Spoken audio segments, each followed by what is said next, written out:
My CEO signed the layoff papers and the bonus paperwork on the exact same day. 300 people, gone. No warning, no meeting, no dignity. Just a 2-paragraph email delivered at 8:47 in the morning, 3 days before Christmas. I watched a woman who gave this company 7 years of her life find out she was terminated while she was still pregnant and hadn't told HR yet. I watched a man who built our entire logistics department from nothing pack his desk into a grocery bag because nobody even gave him a box. And while every single one of them was driving home wondering how they were going to pay rent in January, Martin Hessler was sitting in his corner office, approving his own $4.2 million bonus. He deleted the files, he locked the folders, he thought it was over. He thought broken people stay quiet. But somewhere in that building, someone had already made copies. And what happened next didn't just end his career. It destroyed everything he thought he'd gotten away with. Stay with me, because this story is far from over. Derek Calloway wasn't the kind of guy who chased titles or lobbied for corner offices. He was the kind of guy who stayed late when nobody asked him to. The kind who remembered everyone's coffee order, who showed up early on the days his team had big deadlines, and who genuinely believed, after 11 years at Vantex Solutions, that the company felt the same way about him. He'd started at Vantex fresh out of Ohio State, entry-level operations coordinator, cubicle by the supply closet, learning the logistics business from the ground up. Columbus wasn't a glamorous city for a career, but Vantex was growing, the work was real, and Derek was good at it. Within 4 years, he was managing a team. Within 7, he was one of the most trusted operations managers in the building. People came to him when things broke down. Leadership called him when clients were upset. He fixed problems quietly, without drama, without asking for credit. He had built something real inside those walls, and he knew it. The company itself, at least the version Derek had grown up in, was decent. Small enough to feel human, large enough to matter. Founders still walked the floor occasionally. The Christmas party was actually fun. When his father passed in 2019, his direct supervisor called him personally and told him to take as much time as he needed.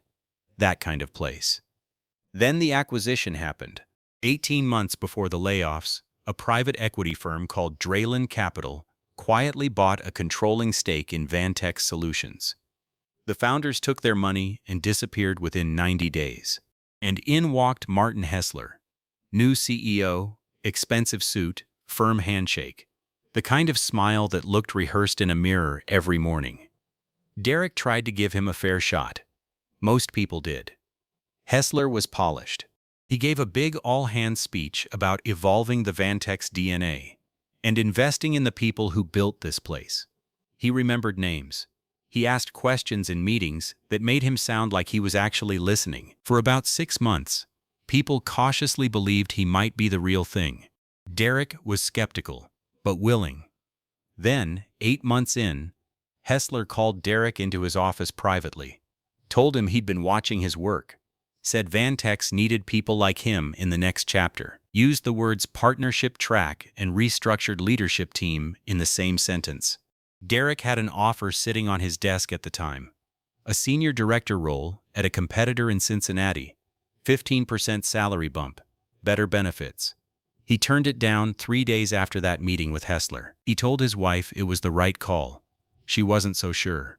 He told himself Hessler was different, that 11 years of loyalty meant something at this level, that the conversation in that office was a promise, even if nothing was written down. That was the first mistake, because the version of Martin Hessler that Derek believed in, the one who shook his hand and said, "We need people like you," that man existed only long enough to make Derek stay. It was a Tuesday morning when the email arrived. Derek was at his desk, second cup of coffee, reviewing a carrier routing report when his inbox pinged. The subject line read, Vantex Solutions, Organizational Update. Sent from Hessler's executive assistant. Company-wide distribution. No preview text. Derek's stomach moved before his brain did. Something about the timestamp, 8:47 a.m. Something about the word organizational sitting there so clean and neutral, like a knife wrapped in a napkin. He opened it. 2 paragraphs. That was it. 2 paragraphs to tell 300 people that their positions had been eliminated effective immediately, that HR would be reaching out within the hour to schedule transition discussions, and that Vantex Solutions remained committed to its mission and its remaining team members. Derek read it twice. Then he looked up from his screen and across the open floor. People were still. The whole office had gone the kind of quiet that doesn't happen naturally. The kind that only happens when everyone reads the same terrible thing at the same time and nobody knows what to do with their face. Then the calendar invites started dropping. One by one, across the floor, Derek watched his colleagues' expressions change as their phones buzzed. A meeting request. 15 minutes, conference room B, or a Teams call for remote staff.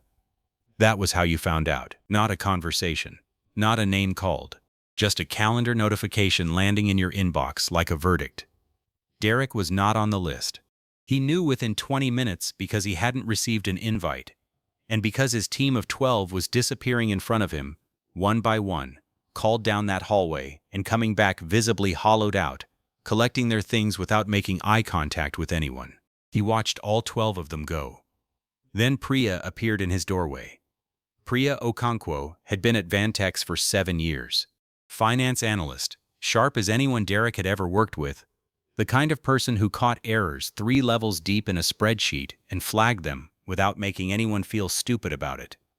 She and Derek had eaten lunch together at least twice a week for 4 years. He knew her husband's name, knew she'd just bought a house in Westerville, knew she was 4 months pregnant, and hadn't told HR yet because she was waiting until after the holidays when things felt more settled.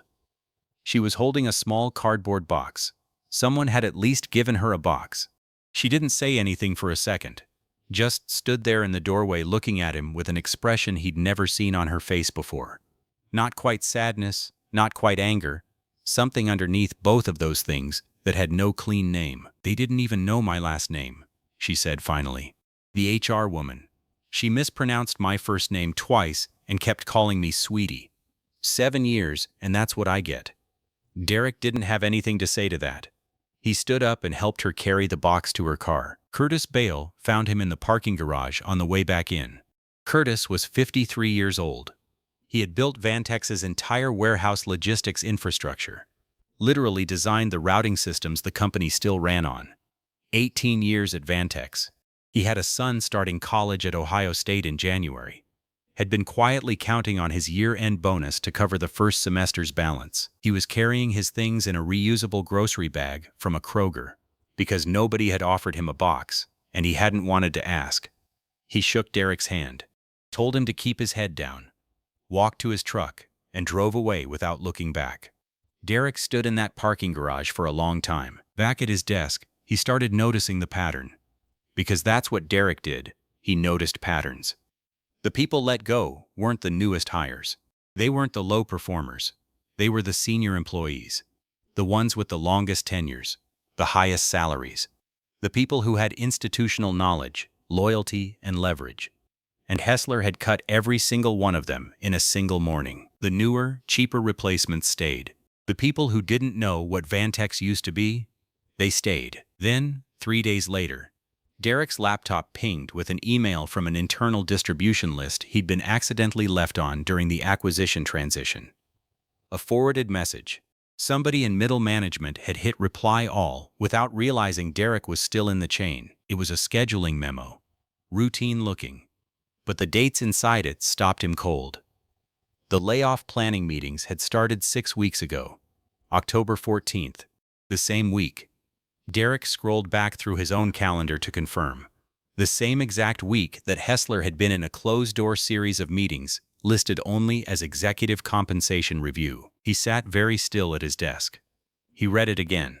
Then he forwarded it to his personal email, closed his laptop, and went to the bathroom and ran cold water over his hands for a long time. That night Derek sat at his kitchen table until 2 a.m. and didn't touch his dinner.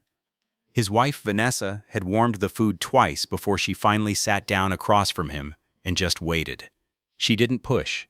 She knew him well enough to know that when he got like this, completely still, eyes focused on nothing, Something was moving underneath the surface that words couldn't reach yet.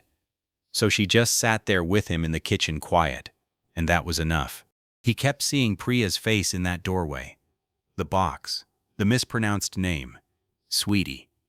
He kept seeing Curtis in the parking garage, grocery bag in one hand, 18 years of his life in the other, shaking Derek's hand like a man who had already decided he wasn't going to let anyone see him break. Derek had survived. He still had his badge, his desk, his parking spot. And somehow that felt worse than anything else. Survival guilt has a specific weight to it. Not heavy like grief, more like something sitting just beneath your sternum that you can't cough out. Every time he thought about walking back into that building the next morning, it pressed a little harder. He opened his laptop around midnight and pulled up the forwarded memo again. October 14th. 6 weeks of planning. 6 weeks of Hessler sitting in rooms, making decisions, signing off on a list of 300 names, and then walking the floor, shaking hands, calling people by name, asking about their kids, acting like a man who had no idea what was coming. Derek thought about his own meeting with Hessler, the handshake, partnership track. We need people like you. He thought about the offer he'd turned down in Cincinnati, the senior director role, the 15% bump. He'd called the hiring manager and withdrawn his application with a genuine apology. Told him he'd decided to commit to his current company long-term. He wondered if Hessler had already started the layoff planning by then. He pulled up the dates again and did the math. His stomach answered the question before the numbers did. The meeting with Hessler, the one with the promises, the handshake, the careful words about partnership and loyalty, had happened on October 19th, 5 days after the first layoff planning session. Hessler had already been in those rooms, had already started building the list, had already known the cuts were coming, and then sat across from Derek, looked him in the eye, and used the future tense like it belonged to both of them. Derek closed the laptop. He went to the back porch and stood in the December cold without a jacket for about 10 minutes, not thinking, just breathing, letting the temperature do what it does, cut through everything soft, leave only the hard, clear parts. When he came back inside, Vanessa was still at the table. "How bad?" she asked. He sat down, looked at her. "Bad enough," he said, "but I think it's worse than anyone knows yet." She studied his face for a moment. She'd seen that look before, not often, but enough times to recognize it. It wasn't the look of a man who was broken. It was the look of a man who had just finished deciding something. "What are you going to do?" she asked. He was quiet for a long moment. "I don't know yet," he said, "but I'm not going to do nothing." He almost left it there. Almost closed his personal email and went to bed and told himself to be careful and smart and patient. He had a mortgage. He had a daughter starting middle school in the fall. He had 11 years of professional reputation sitting in that building, and no guarantee that whatever he was thinking wouldn't burn all of it down. He almost talked himself out of it. Then his phone buzzed on the table. Unknown number. No name. Just a screenshot, blurry at the edges, clearly taken in a hurry, the kind of photo someone takes when they're not supposed to be taking it. Derek enlarged it with 2 fingers and squinted at the text.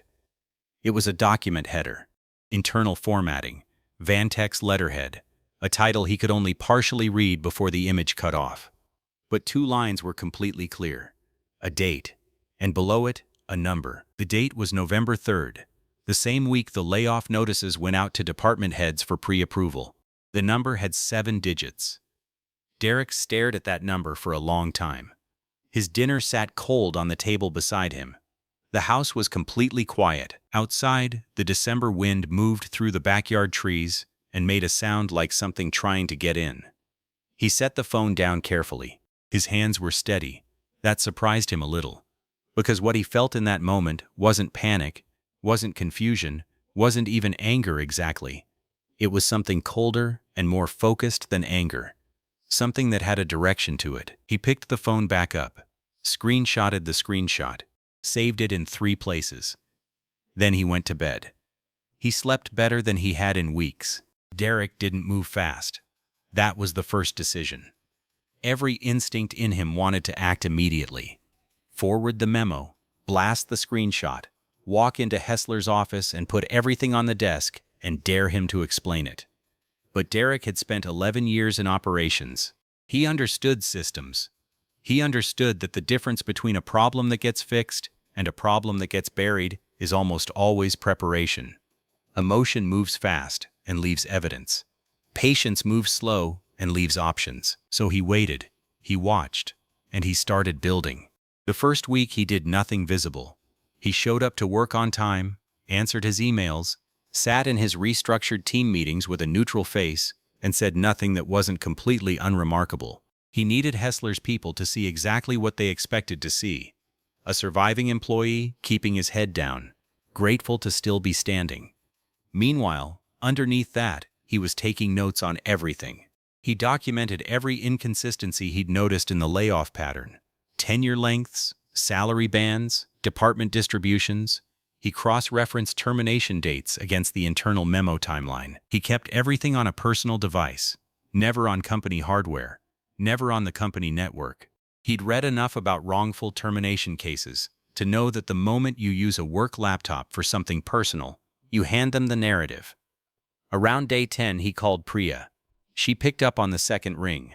She was doing okay, she said, in the way people say they're doing okay when they mean they're functioning, but not much more than that. Her husband was being supportive.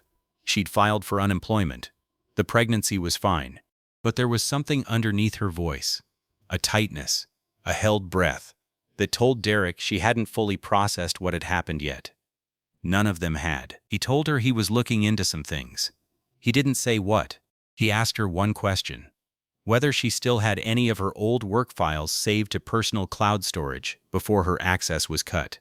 Not proprietary financials, nothing sensitive, just general reports, meeting notes, anything that might have relevant dates on it. She was quiet for a moment. "Derek," she said carefully, "what are you actually doing?" "Right now, I'm just asking a question," he said. Another pause. "I might have some things," she said. "Let me look." He called Curtis the next day. Curtis was less cautious about it. He'd spent 30 years in logistics and had the communication style to match. Direct, efficient, no wasted words. "Tell me what you need," Curtis said, before Derek had finished explaining.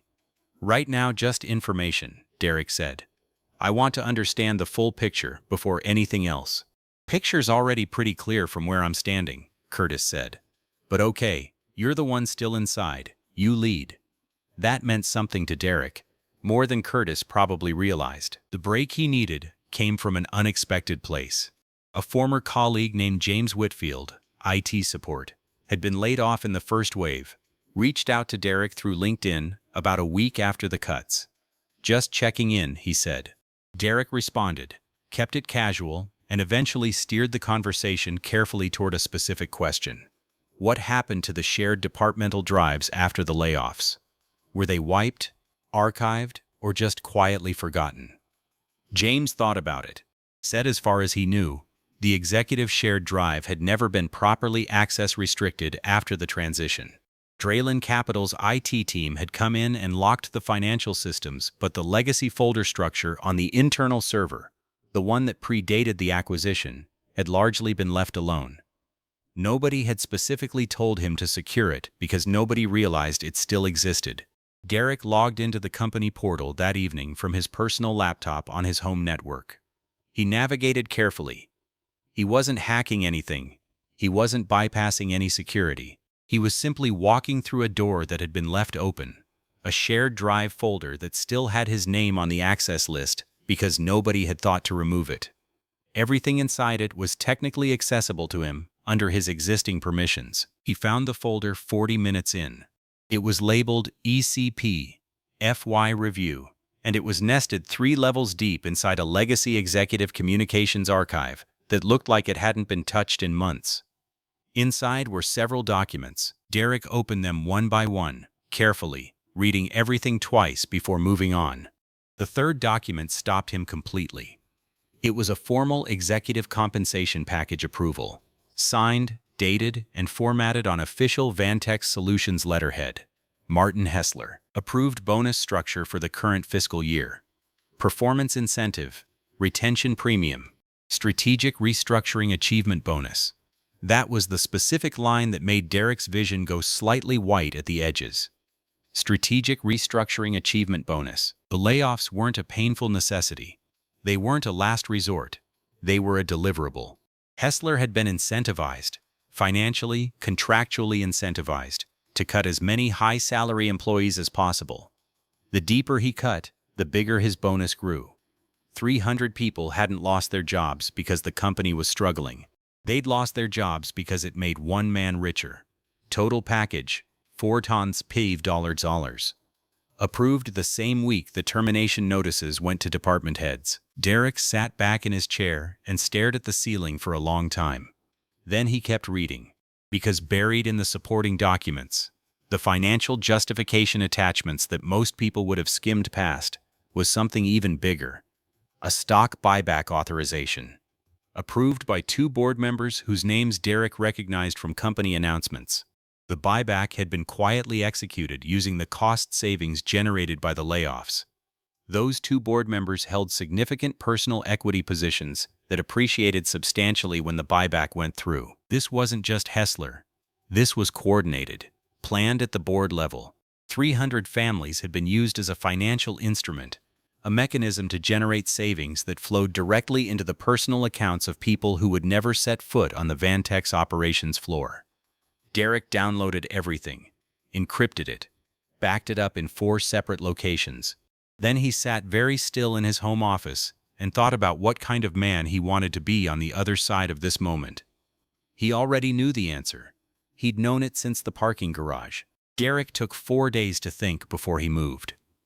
Not because he was scared, though a quiet, reasonable part of him understood that fear was appropriate here. Not because he was uncertain. The documents were clear, the dates were damning, the math was undeniable. He took 4 days because he understood something fundamental about what he was about to do. This wasn't venting. This wasn't a LinkedIn post written in anger at midnight. This was a controlled demolition. And controlled demolitions require precision. One wrong placement, and the whole thing falls the wrong direction. He thought about every possible way this could go badly. He could leak it himself, directly, under his own name. That was the emotionally satisfying version. Walk into the fire holding the torch. But that version also ended with Hessler's legal team making Derek the story. Disgruntled employee, unauthorized access, corporate espionage. The documents would get buried under the lawsuit, and Hessler would walk away with a settlement and a non-disclosure agreement and a board reference letter.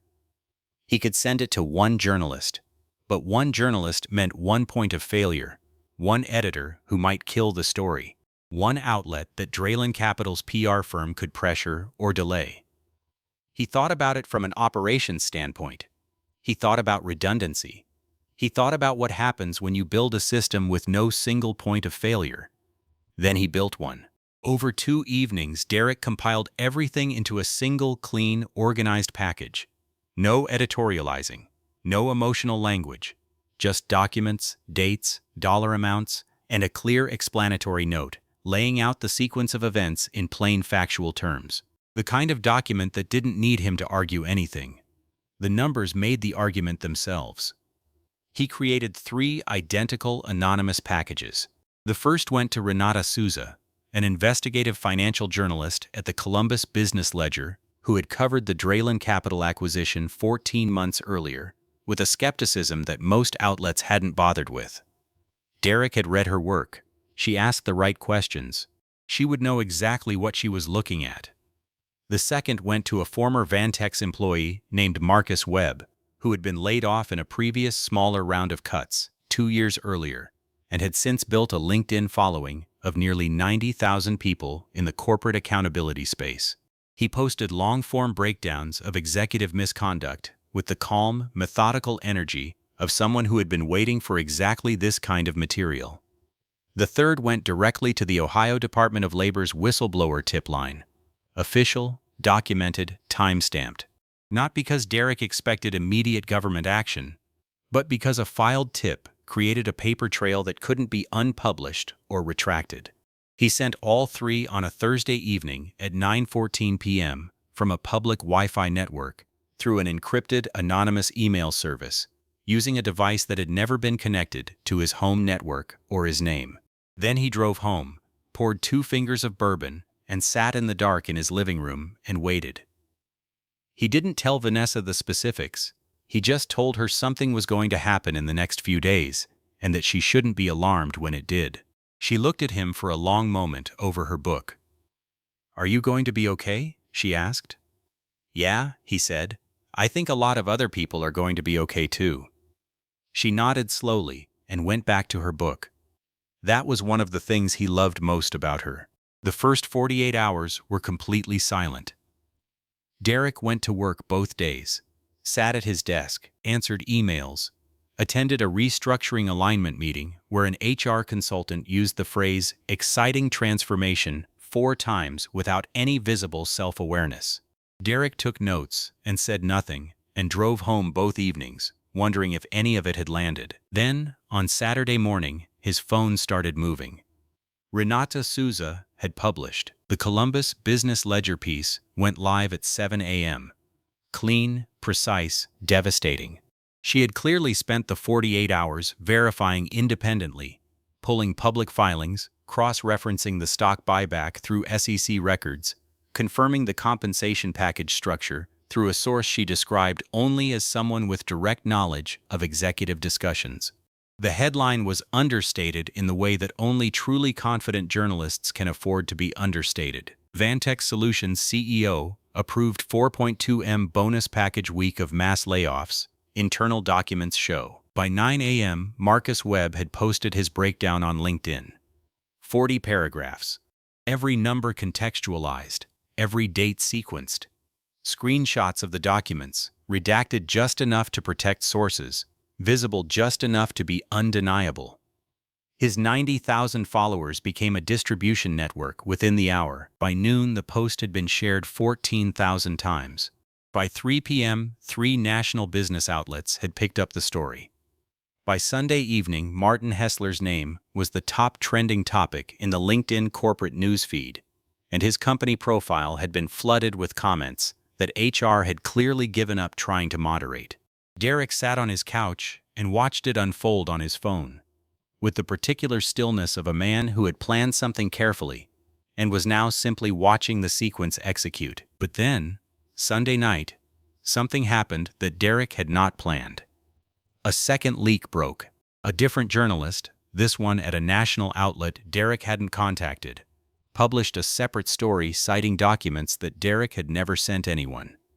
Internal board meeting minutes. A recorded executive summary from a Draylen Capital strategy session. Communications between Hessler and the 2 board members discussing the stock buyback timeline in language that was, to put it carefully, extremely explicit about their awareness of what they were doing. Derek read the piece twice, carefully, making sure he understood what he was seeing. These weren't his documents. Someone else inside that building, someone sitting in rooms Derek had never entered, someone with access to communications Derek had never seen, had made the same decision Derek made, at the same moment, completely independently. He didn't know who it was. He still doesn't. But somewhere in Vantex Solutions, in the executive floors where the decisions got made and the bonuses got approved and the names got put on lists, someone else had been watching too. And they had been waiting for exactly this moment. The story wasn't just about Hessler anymore. It was about all of them. Monday morning, Derek drove to work like it was any other day. Same route, same coffee from the same gas station on Broad Street, same parking spot on the second level of the garage. The spot Curtis used to park next to, he noticed, which was empty now and would stay empty. He rode the elevator up, badged through the door, sat at his desk, and opened his laptop. The building felt different, not louder, quieter, actually. The particular quiet of a place where everyone knows something is happening and nobody wants to be the first to say it out loud. People were at their desks, but nobody was really working. Screens were open to news tabs. Phones were face up. The kind of collective breath-holding that fills an office when the walls are about to move. Derek's email had 43 new messages. He read none of them. At 9:15 a.m., Hessler's executive assistant sent a company-wide calendar invite. All hands meeting, noon. main conference room and remote link. Derek accepted it. At 10:30 a.m., Hessler's statement went live on the company website and was simultaneously distributed to every major outlet that had picked up the story. Derek pulled it up and read it once, slowly. It was 4 paragraphs of the most expensive nothing he had ever read. Hessler expressed that he understood employees had questions and concerns. He affirmed his commitment to transparency. He noted that executive compensation decisions were made by the board in accordance with contractual agreements and reflected the complexity of navigating a challenging restructuring period. He said he was proud of the difficult decisions that had positioned Vantex for long-term success and remained fully committed to leading the organization forward. He did not apologize. He did not acknowledge the 300 people by name or number. He did not mention the $4. Within 20 minutes, the statement had been screenshot, dissected, and distributed across every platform that had been running the story. The response was immediate, and it was not gentle. By 11 a.m., 3 of Vantex's largest regional clients had issued statements of their own. 2 announcing formal reviews of their contracts. 1 announcing immediate suspension of services, pending further clarification. The non-apology had somehow made everything worse. Which, Derek reflected, was what happened when a man who had spent his career managing perceptions tried to manage a situation that had moved beyond the reach of perception management. The noon all-hands was the most uncomfortable 40 minutes Derek had ever spent in a conference room. Hessler stood at the front, looking composed in the way that people look composed when composure is the only card they have left. He spoke about integrity. He spoke about process. He used the phrase "I hear you" 3 times while making it abundantly clear through every other word that he did not, in any meaningful sense, hear anyone. Nobody asked a soft question. A woman from the accounting department, quiet, mid-30s, someone Derek had never spoken to directly, raised her hand and asked Hessler to confirm, clearly and on the record, whether his bonus had been approved before or after the layoff decision was finalized. The room went very still. Hessler said that compensation decisions operated on a separate timeline from operational decisions, and that conflating the two reflected a misunderstanding of how executive structures functioned. The woman nodded slowly and wrote something in her notebook and didn't say anything else. She didn't need to. The answer had said everything. Derek looked at his hands on the conference table and kept his face completely neutral. By Wednesday, the situation had accelerated beyond anything Derek had modeled in his planning. The 3rd major client, Vantex's largest regional distribution partner, accounting for roughly 18% of total revenue, formally terminated their contract. Not suspended, terminated. Their VP of supply chain released a statement saying the relationship no longer aligned with their organizational values, which was the corporate equivalent of a door being closed quietly but permanently. Draylen Capital released their own statement, distancing themselves from the compensation structure and announcing an internal review. The language was careful, but the message was clear. They were preparing to separate from Hessler before the association cost them anything else. Thursday morning, Derek arrived at work to find a different energy in the building entirely. 3 people stopped him in the hallway before he reached his desk. Not to ask what he knew. Nobody had connected him to anything the anonymity had held cleanly, but just to talk, to process. The kind of conversations that happen when an institution's invisible architecture suddenly becomes visible and people need to stand near someone steady while they recalibrate. He listened to all of them, said little, kept moving. At 2 p.m. he got a calendar invite from an email address he didn't recognize. The subject line read, "Confidential, please accept." The organizer was listed as the Draylen Capital Interim Oversight Office. He accepted it. The meeting was the following morning. Small room, 4th floor. 3 people he'd never met. 2 from Draylen's internal affairs team, 1 introduced only as outside counsel. They were polite, professional. Asked him questions about team morale, about operational continuity, about his assessment of leadership stability. They did not ask him what he knew about the leak. He answered everything they asked honestly, and said nothing they didn't ask about. At the end of the meeting, the outside counsel leaned forward slightly and told Derek that the board was moving to place Hessler on indefinite administrative leave, effective immediately pending the outcome of a formal review. She said it in the tone of someone sharing information, rather than asking for a reaction. Derek nodded. "And the bonus?" he asked. A pause. "Partially clawed back," she said. "The board is working through the contractual parameters. Partially." Derek noted that word and filed it away without comment.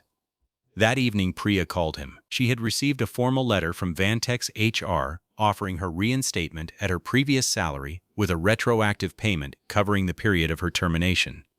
No admission of wrongdoing in the letter. No apology. Just an offer. Clinical and carefully worded by someone in legal who understood exactly what they were doing. She was crying, not the broken kind, the released kind. The kind that comes when something you've been holding for weeks finally has somewhere to go. "How did this happen?" she asked. "People got tired of staying quiet," Derek said. Curtis filed his wrongful termination suit the same week. Derek heard through the grapevine 2 weeks later that it had settled quietly. Terms undisclosed, which in Derek's experience meant the number had been significant enough that nobody wanted it on record. And then, 10 days after the story first broke, 12 days after Derek had sat in his dark living room with 2 fingers of bourbon waiting for the sequence to begin, Martin Hessler's corporate profile went dark. His LinkedIn disappeared. His name was removed from the Vantex leadership page. The corner office on the top floor sat empty, blinds drawn. The expensive furniture inside it visible in silhouette through the frosted glass like the set of a play that had closed mid-run. Derek walked past it every morning on the way to his desk. He never once stopped to look. 3 weeks after Hessler's profile went dark, Derek was called into a meeting he hadn't requested. 4th floor again. Different room this time. Larger, better furniture. The kind of room where actual decisions got made, rather than communicated. The interim CEO was a woman named Sandra Cho, brought in by Draylen Capital to stabilize the company while a permanent replacement search got underway. Derek had interacted with her twice briefly in the hallways. She had the particular quality of someone who listened more than she spoke and remembered everything she heard. She offered him coffee. He accepted. They sat across from each other at a table that could have seated 12, and she looked at him with the direct, unhurried attention of someone who had already done her homework. "I've been asking around about you," she said. Quietly, the way I ask about things that matter. Derek waited. "The people I respect most in this building all say the same thing about you," she continued. "That you're the person they'd want making decisions when things get complicated." "Things have been fairly complicated recently," Derek said.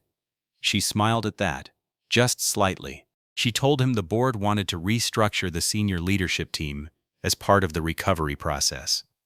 She told him there was a seat at that table, a real one, with actual authority over operational direction, and that his name had come up more than once in that conversation. She slid a folder across the table. Derek looked at it without opening it. He thought about the 11 years, the promises, the handshake in Hessler's office, the way power had been used in this building to make people feel chosen, right up until the moment it needed them gone. He thought about what it would mean to sit in one of those chairs, whether it would mean something real or whether it would just be the next version of the same architecture, with his name on a different door. He pushed the folder back across the table. Sandra Cho raised an eyebrow. "I don't want the seat," he said. "But I'll tell you what I do want." What Derek proposed instead took about 20 minutes to lay out. A formal employee advisory board. Not ceremonial, not the kind that gets consulted and then ignored, but one with a defined seat at operational and compensation review discussions. Real visibility into executive decision-making. A structured channel for employees to raise concerns without career consequences. And a commitment written into the company's restructured governance documents that any future executive compensation packages would be reviewed with input from that board before approval. Sandra Cho listened to all of it without interrupting. When he finished, she was quiet for a moment. "You could have asked for a title," she said. "Titles didn't protect anyone here," he said. "Structure might." She looked at him for a long moment. Then she picked up the folder, opened it, took out a pen, and started making notes in the margin. "Give me 2 weeks," she said. It took 11 days. The Employee Advisory Board was formally established in the first week of February. Derek was elected to chair it by a vote of his peers. He hadn't campaigned, hadn't even suggested his own name, but the result wasn't surprising to anyone who'd been paying attention. The board's charter was everything he'd asked for, written in language clear enough that it couldn't be quietly reinterpreted by the next executive team. 7 of the 300 laid-off employees were rehired in the first month of Sandra Cho's tenure. Priya, among them, returning to her finance analyst role with an adjusted title and a private office that HR arranged without being asked. A small acknowledgement that nobody put in writing but everyone understood. More rehires followed in the weeks after. Not all 300. The honest reality was that some of those positions were gone and the company was smaller now and would stay smaller for a while. But the ones that came back to something different. Something that at least resembled accountability. Curtis didn't come back. He didn't want to. The settlement had given him enough breathing room to think clearly about what he actually wanted. And what he wanted, it turned out, was to start something of his own. A small logistics consulting firm built around the systems he'd designed at Vantex, which he now owned the intellectual framework for, because nobody at Vantex had ever thought to formalize IP agreements with the people actually building things. He called Derek in March to tell him the first client had signed. Derek booked a vacation in April. First real one in 4 years. Not a long weekend, not a work trip with a day tacked on, but an actual 2-week vacation with Vanessa and their daughter to a place with no significant time zone overlap with Columbus, Ohio. He put his out-of-office on and genuinely did not check his email for 11 days, which was the longest he had gone without checking email since approximately 2016. He came back rested in a way he hadn't been in longer than he could clearly remember. Sitting at his desk on his first day back, coffee in hand, sunlight coming through the window, at the angle it only hits that particular spot in early spring. Derek thought about loyalty, about what it actually was, versus what companies needed you to believe it was. He had given Vantex 11 years. He had turned down better opportunities. He had stayed late without being asked, solved problems without claiming credit, made decisions that benefited the institution at personal cost, more times than he could count. And for a long time he had believed, genuinely, not naively, that this meant something reciprocal existed, that the relationship had weight on both sides. What Hessler had taught him, what the October 14th planning memo and the $4 million and the stock buyback had taught him, was that loyalty without accountability was just a story that powerful people told to keep useful people in place. Real loyalty, the kind worth having, the kind worth giving, required the person across from you to be held to the same standard they expected from you. It required that power be answerable to something outside itself. It required that the people who built something have a genuine stake in how it was run. That was what the advisory board was, at its core. Not revenge, not a monument to what Hessler had done, just a structure that made the next Hessler slightly harder. That was the most honest version of what Derek had fought for. Not justice exactly, because justice would have required the full $4.2 million to go back, would have required 300 people to be made whole in ways that money alone couldn't accomplish, would have required something the system was not designed to deliver. But accountability. Partial, imperfect, real accountability. That was something. He was still thinking about that when his phone buzzed on the desk. A text from a number he didn't have saved. Short. No introduction. Thought you should know. It was the CFO. Pushed out quietly in January. He'd been building the file for 6 months. Derek read it twice. Then he set the phone down and looked out the window at the Columbus skyline in the early spring light, and thought about a man he had never met, sitting in rooms he'd never entered, watching the same things Derek had watched, making the same decision Derek had made, completely independently, at exactly the same moment. 2 people in the same building who had never spoken, who had never coordinated, who had simply both reached the same conclusion at the same time. That silence was a choice. and that they were done choosing it. He never responded to the text. He didn't need to. Some things didn't require a reply. They just required knowing. If you've made it this far, I want to talk to you directly for a minute. Not about Martin Hessler, not about Vantex Solutions, not about the bonus or the documents or the stock buyback or any of the specific mechanics of what happened in that building in Columbus, Ohio. I want to talk about what this story is actually about. Because at its core, this isn't a story about a corrupt CEO. Corrupt CEOs are not rare. They are not shocking. They are not anomalies in some otherwise clean system that occasionally gets disrupted by a bad actor. Martin Hessler was not a glitch. Martin Hessler was a feature, a predictable output of a structure that rewards cost-cutting over people, that measures leadership by share price movement, that builds bonus incentives around the very decisions that destroy lives, and then calls the whole thing strategic restructuring. He was not the disease, he was a symptom. And the reason this story matters, the reason Derek's story matters, is not because he took down one man. It's because of what he chose to do with the moment he found himself in. Think about where Derek stood the morning after those layoffs. He had survived. He still had his job, his salary, his parking spot. The safest thing, the most rational thing, by every short-term calculation, was to keep his head down, feel bad about it privately, tell himself there was nothing one person could do, wait for the dust to settle and adapt to the new normal like everyone else was adapting. That is what most people do. Not because they're cowards, not because they don't care, but because the system is specifically designed to make that feel like the only reasonable option. It isolates the people who get hurt. It keeps the people who survive just comfortable enough to stay quiet. It moves fast enough that by the time anyone has the full picture, the moment feels like it has already passed. Derek didn't accept that. He moved slowly when everything in him wanted to move fast. He built something careful when rage was telling him to burn it down. He thought about redundancy and failure points and narrative control at a moment when most people would have been thinking about nothing but how furious they were.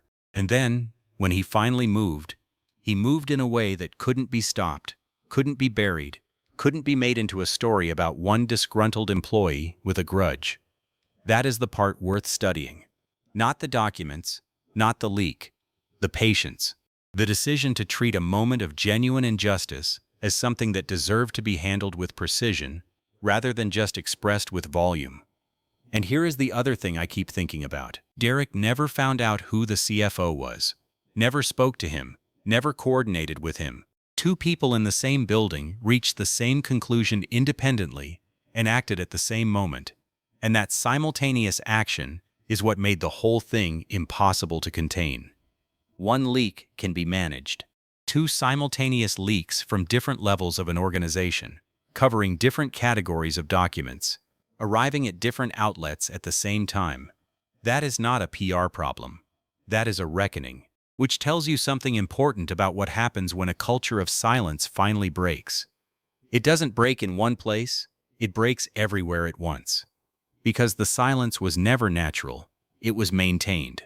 And maintained silences are fragile in a specific way. They require everyone to keep choosing them, every day, all at once. The moment enough people stop choosing it, even just two people, even people who never speak to each other, the whole thing comes apart. So if you're sitting somewhere right now, in an office, in a break room, in your car, in a parking garage, at the end of a day that felt wrong in a way you can't quite articulate, and you're watching something happen around you that shouldn't be happening, and you're telling yourself there's nothing one person can do, I want you to remember Derek Calloway. Remember that he was one person with a laptop and a personal email account and 11 years of pattern recognition and the patience to wait for the right moment. Remember that he didn't need to be powerful to be effective. He needed to be careful, documented, and willing. Remember that somewhere else in the same building, someone he'd never met was making the same decision. You are rarely as alone in what you're seeing as the silence makes you feel. The silence is the lie. What you do with what you know, that's yours.